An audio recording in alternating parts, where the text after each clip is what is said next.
The world is evolving at a faster pace than ever before, and as we begin the path to recovery after worldwide disruption, this podcast explores how design industries can adapt to changing expectations and create a better future for both business and consumers. I'm Carla Buzasi, CEO of WGSN, and your host this week. You're listening to Create Tomorrow, the WGSN podcast. This week, I'm joined by Jenni Middleton, our Director of Beauty. Over the course of our conversation, we talked about the immediate impact that the beauty industry has seen from the pandemic, from the impact of masks on makeup, through to at-home salon treatments and much more. So without further ado, let's start the conversation. Welcome, Jenni. It seems like so long since I've seen you in person. I mean, we're counting down months and months now. Let's kick off with how the beauty industry has evolved in what's a comparatively short space of time, but obviously the world has moved so much since different countries went into lockdown towards the beginning of the year. And I was thinking, actually, as I was getting ready for this today, I am today back in a hoodie. And at the beginning of this, I wore hoodies and I kind of felt that need for comfort. And for you and I, we're both here in the UK where restrictions have come back in the last couple of weeks. And it sort of feels like we're all hunkering down again. That has a big impact on what we're wearing, not just on our bodies, but also our faces as well. So how have you seen things evolve in this, short or long period of time, depending on how you're counting it?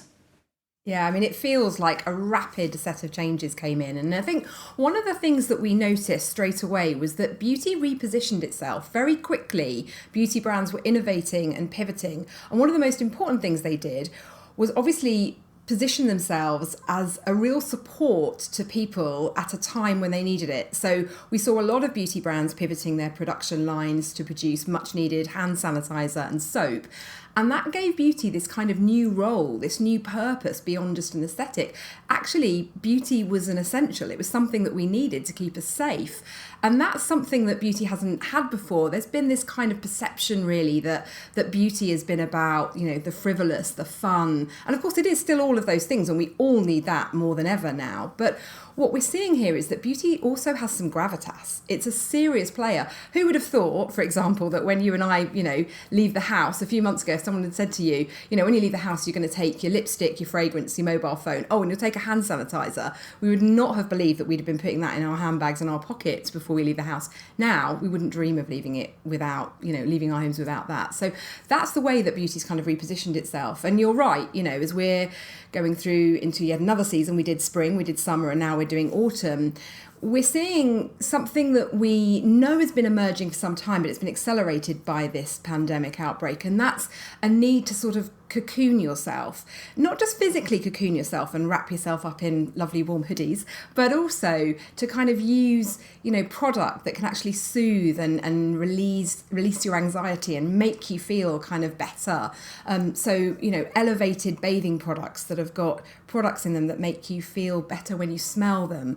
And we've not been able to go to lots of our holiday destinations, but when you go into your bathroom and you unscrew that cap of that product and you take a sniff, it can immediately relax and transport you. So those sorts of products are the things that we're seeing now beauty brands really focus on. They're repositioning their portfolios and really pivoting to provide that kind of product because that's what's needed right now. You're right, that's going to continue right the way through our autumn and winter here in the UK. And obviously for, some of our listeners or viewers elsewhere in the world, their seasons have been the other way up. But still, people have been, locked in their houses. And with that comes that kind of degree of a need for comfort. And we're looking at that for sort of all aspects, whether it's interiors products we're buying for our homes, the products that we've got in our bathrooms, or indeed in our wardrobes if we're still stocking those full. I want to talk about the face specifically. Now, whether you work or whether you did work in an office and have had to move from a working from home environment, or if you are one of those key workers who have still been in stores or in hospitals or all the multitude of other job roles that have had to kind of battle on through during this pandemic, everyone is spending more time in front of their screens. It might just be so that they can communicate with their family, or maybe they're trying to get their job going, which means that we are, just as you and I are now, spending a lot of time looking at ourselves. I have never looked at myself so much in my life, and my God, it's not good for your psyche, is it, right? You're seeing all the wrinkles and the problems, and no matter what age you are, there's probably something in your face that you don't love, which is maybe not good for our mental health, but is certainly an opportunity for the beauty and skincare industry. Talk to me a bit about how you've seen brands respond to this, and where we've seen great examples of brands helping people just feel a little bit better about how they look, especially during a time when we're perhaps not feeling our best. Well, I think that's so important. I mean, I probably think that you've never seen me in real life without makeup, even a little bit of makeup now and again, whereas I actually go on calls with my team or other colleagues, and I think as we've gone through this period, I felt a little bit more comfortable going kind of without any makeup on, and I think that's changed what we want from our makeup. What we want to see is some products that make us look dewy or fresh or glowy or healthy. You might not want a full face of kind of party ready or office ready makeup, but what you do want is something that's going to make you look like you're, healthy and well and radiant and good on camera, particularly if you're doing a lot of camera calls. So I think our skincare and makeup has morphed quite a lot. So we're seeing a lot of hybrid products, functional products that provide that kind of moisturization, that hydration that we really want, particularly if we're spending a lot of time indoors. And that's the kind of product that we've seen. So some of the Glossier products are particularly brilliant at kind of highlighting the dewiness. Some of the Ordinary products that are around, an active ingredient that will be great for your skincare. So what we're looking at, I suppose, is just a tendency for brands to think about, what could we do that actually streamlines that routine now that people are getting ready and doing their hair, their makeup, their skincare in a different environment. And what do they want now? And what they want is actually to look well on camera. I think that's what we all want. That's never been more important than during the pandemic. And that's what we're seeing from a lot of brands. I think as well the innovation that we're going to see around here is going to be really exciting, because equally if you do go out of your home, what you need is to have a streamlined routine that goes on underneath your mask. You don't want a pile up of product. That's going to exacerbate existing skin conditions. It's also going to be the perfect environment for causing new breakouts, because you've got oil, layers of makeup, multiple layers of serums, moisturizers, that kind of thing. So something we've been looking at for a while at WGSN, the end of more trend, is that multifunctional, bringing together a sort of pared back, streamlined routine. So you just use one or two products and you don't get that build up, and then you won't get what we're dubbing as maskne, that is like kind of this build up or breakouts that you'll see underneath the skin. So people's skincare needs have really radically changed during this period because of, what you're having to put on your face every time you go outside the door.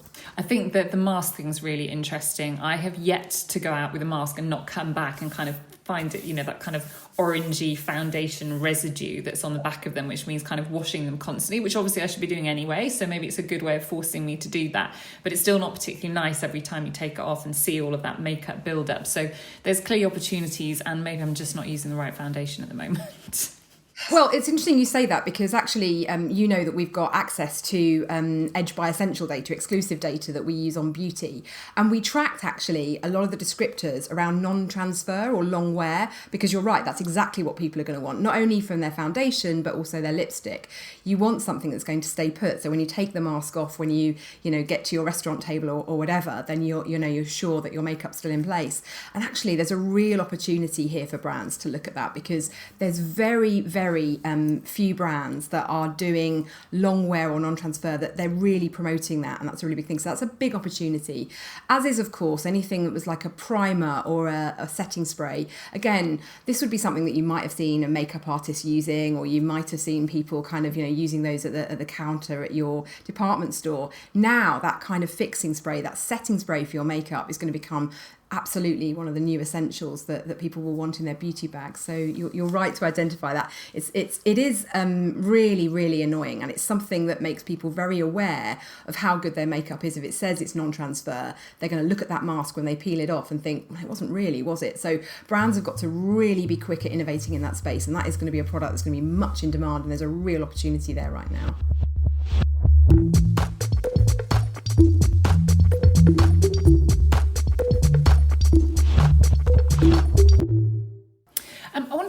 value for a moment. Now, we've just recently published a white paper here at WGSN that is all about how essentially the world and actually the word itself of value is evolving during this time. So consumers over the past few years have really been trained to seek out discounts, look for 3 for 2s, and that's how retailers have essentially carried on driving us into stores. And we've become very savvy about what we can get in terms of bang for our buck. But we're seeing value evolve at the moment to mean more than that. It's more than just an exchange of product for money. It's also about making a consumer feel like they are getting more and that they are invested in as a consumer to that brand. But it's particularly pertinent when it comes to the beauty industry. Talk to me about what advice you would be given to brands in this space if they really want to take advantage of this new value economy that we'll be going into.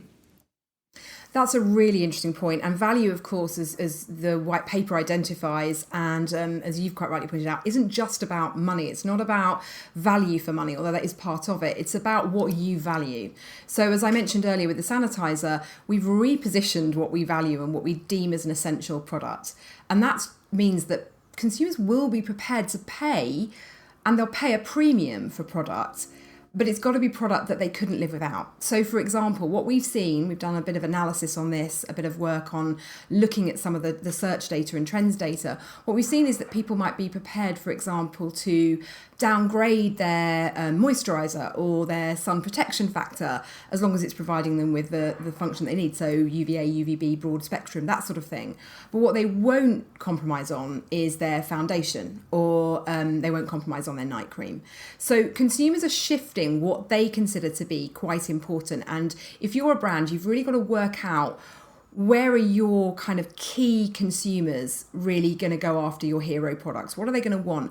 Also, what can you reformulate to give some of those functional benefits? So, for example, if you're a brand that's creating a moisturiser and that's been a hero product for you, have you thought about reformulating that so that it offers blue light filter protection? Have you thought about reformulating a shampoo or a shower gel that's got a natural kind of immunity supporting adaptogen or an antibacterial or antiviral ingredient? So it's all about thinking about any plans that a brand had, and I'm saying this to clients quite a lot at the moment.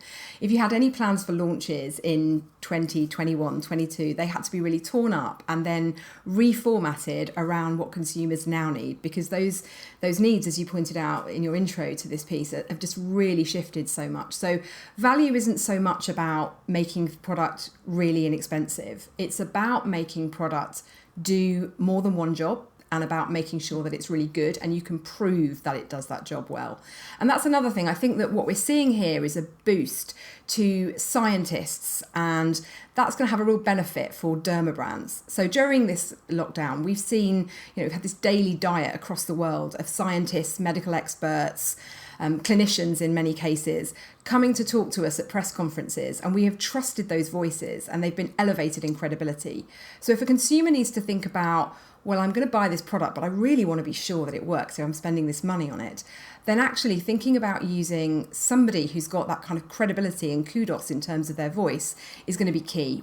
We are predicting a rise in derma brands as a result of that. It's a trend that we've been tracking for some time, but we'll now really see start to flourish. It's interesting, isn't it? Because it's just another example of a trend that has accelerated massively because of this pandemic. And we've seen so many of those big consumer trends that we predicted before this, that we thought would kind of come to fruition in 2022, actually happening now because the world has been put on fast forward. And I think, the one you just talked about then is a perfect example for this particular industry.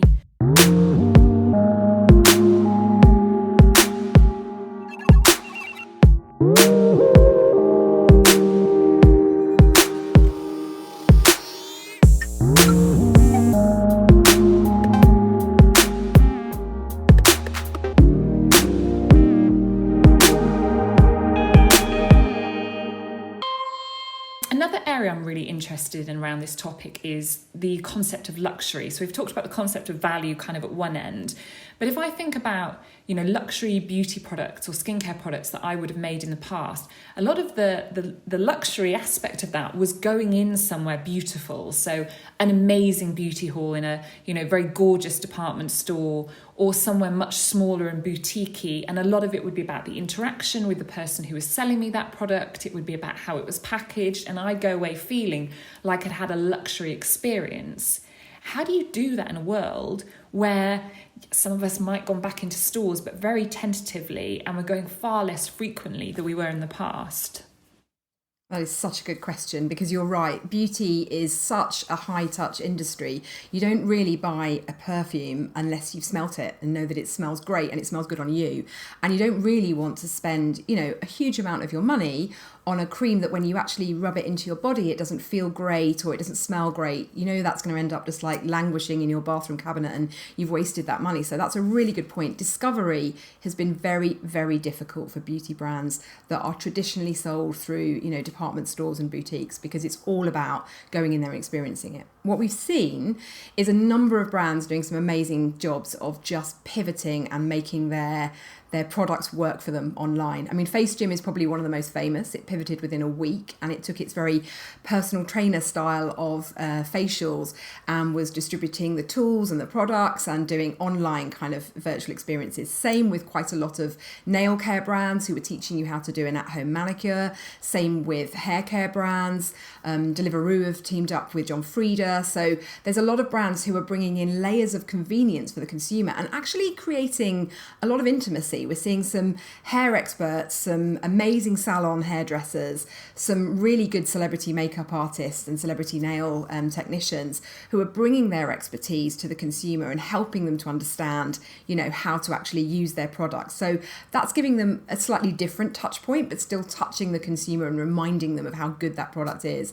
I think for fragrance, it's been really tricky because, fragrance is very important actually, because before a meeting, even a virtual meeting, and this might sound kind of strange, but I will put on a perfume because I kind of want to smell nice and I want to feel kind of like I would be if I was going to, a face-to-face meeting with a client, if I was, flying somewhere around the world to see one of our clients.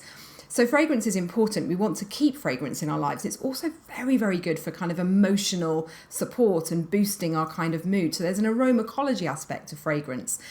However, of course, it's very hard to discover a new fragrance without actually smelling it. So we've seen during this time that traditional nostalgic fragrances have gone up. So sales of things like rose or lavender or peony have gone up because you and I don't need to go to a store to know what that will smell like. We know how that will work.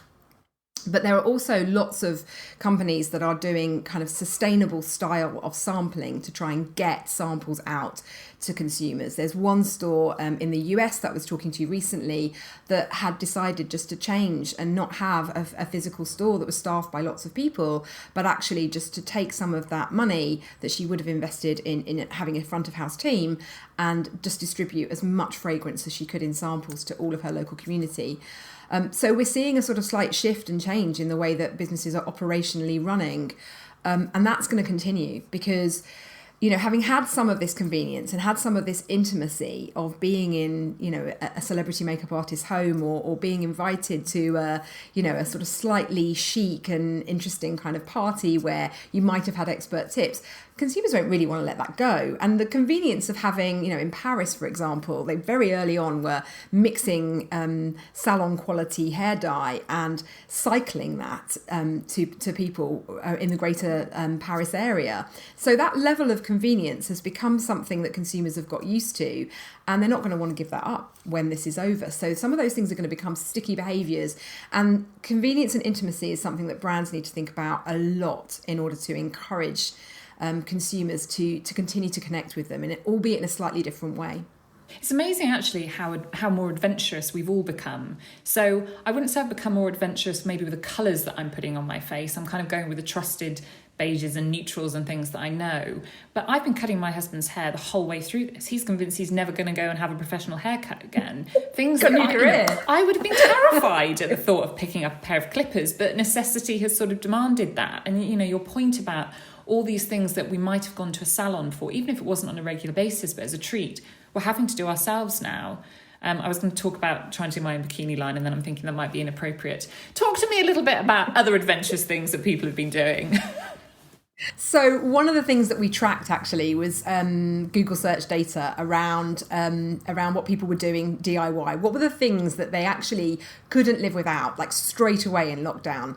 And it really changed, because at first what we were seeing was people who wanted to remove their gel nails because they couldn't go back to the salon and do it. So that was a big spike. Then as time went on, it was more about haircuts and colour. And then as time went on a bit more, it was about reversing really bad colour that people had got wrong. So I think the professionals are probably safe in many areas, because we saw quite a lot of people, Instagram was filled with it, and we saw quite a lot of people around kind of, lots of social media talking about how they'd had a disaster. So not everyone's got your quickly honed skills, Carla, so you should congratulate yourself on that. But one of the other things that I think people have started to get used to is just at home DIY has made them realise, well, actually, if I've been financially impacted by this, and maybe if you've lost your job, or maybe if lockdowns have meant that you haven't been able to get out to see, your dermatologist, your trichologist, your hairdresser, you've kind of tended to have to take matters into your own hands. And one of the things that I think is really interesting that we've been seeing a lot of is the use of technology to actually help you analyse, diagnose and prescribe skin conditions. So we started to see this at the Consumer Electronics Show back in Las Vegas in January. It was the last in real life trade show that one of the beauty team went to. So we saw a number of tools, and one of the ones I really liked was the La Roche-Posay Efficlass Spot Scan, which is this product which I think you've heard me present about this before, but it's so clever. It basically scans your face. You use a smartphone to scan your face, and it analyses your skin. And it compares it with 6,000 dermatologists taken photographs, and then it gives you a diagnosis and a prescription of what you should do to treat your skin. Now, Neutrogena have got an NAIA, which is an assistant which actually chats with you via text about your skincare goals. And some of this sort of technology that's like a sort of smartphone app-controlled diagnosis of hair, skin, that kind of thing is going to become really important. And personalisation, which we've been talking about for some time, is going to really spike during this, because if you can't get out to see the professionals, you still want to know that you're getting it right, and you still want to know that your diagnosis, your self-diagnosis, is accurate. So what we're going to see is people sort of, we've been writing about this a lot on the site, actually, on our content, where you pull out a strand of your hair and you post that off to get it diagnosed to see what the condition of your hair is, or you perhaps do some DNA sampling, or you do anything kind of virtually so that you can actually speak to somebody who's an expert, but you then kind of like treat your skin yourself and then can track it in the same way that we might track, our sleep or our steps or our diet. So we're using technology in a way that's way more exciting than just the tech try-on, which is obviously accelerated during this period because that's the only way you can have a safe try-on. But actually technology is actually helping us to diagnose, prescribe, analyse and feel confident about the choices that we're making with our skincare. And again, you were talking about value earlier, but if you want to be really confident, you want to know that you're buying a product that's actually working for your skin. So being able to track that and track the performance of that product is going to become even more important.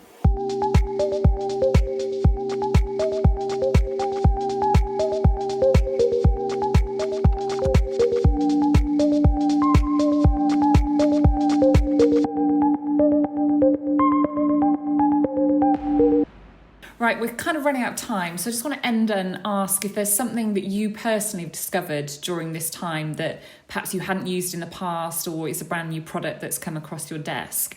And I was thinking about this beforehand and kind of scrabbling around, but it was interesting you talking about perfume earlier, and I'm totally the same. Before kind of every meeting, I'll give myself a spritz, and I found a small perfume oil rollerball, which would have been kind of probably my travelling kit beforehand. And I keep it on my desk, and it's sort of, because there's often no time in between meetings to run and spritz myself with perfume, I'm putting it on my pulse points, and it's that smell, that kind of uplifting thing. And it's like, I guess it's the kind of product as a teenager I might have used, and suddenly it's become quite important to me during this time as well. So is there anything along those lines that have been your kind of secret arsenal to get you through the pandemic? So I think that's a really interesting observation that you're using the rollerball, because I think we'll see more of that as people don't want to kind of spritz themselves in public when they go out, because it's a bit invasive when people are so concerned about, kind of the air around them and personal boundaries. For me, it's about getting good sleep. So there's a Tisserand product I've used, which is a bath and shower product, which is lovely in the bath and really helps me sleep. I've also really fallen in love with an Antonia Burrell kind of room fragrance spray, which kind of elevates the mood of a room, which is great for sort of like changing the ambience in here when I'm working. And the other product I love is those hand sanitizers that are a cause-driven brand, but just they look so cool when you kind of get them out of your handbag and everyone says, well, what's that hand sanitizer? And you sort of say about the fact that they're giving this amazing kind of money back to sort of African water projects and stuff, but they look super lovely. So those are probably my 3.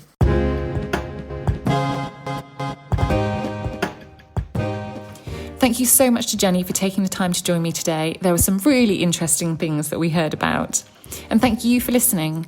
If you've enjoyed what you've heard, then please subscribe to the show, which is available on all major podcast platforms. And if you really liked what you heard, then please leave us a rating and review on iTunes. It helps us get the word out there. If you're interested in what we've been talking about today, then please head over to WGSN.com, where you can find out how you can get access to all our insight and analysis. We are constantly publishing new content around how the world can create and design a better future for the industries that we work in. So thank you again to our guest, and I'd also like to thank our podcast producer, Roland Bodenham, and thank you for listening. Peter Marion will be back in 2 weeks' time for the next episode. So until then, stay well and healthy, and we'll see you next time.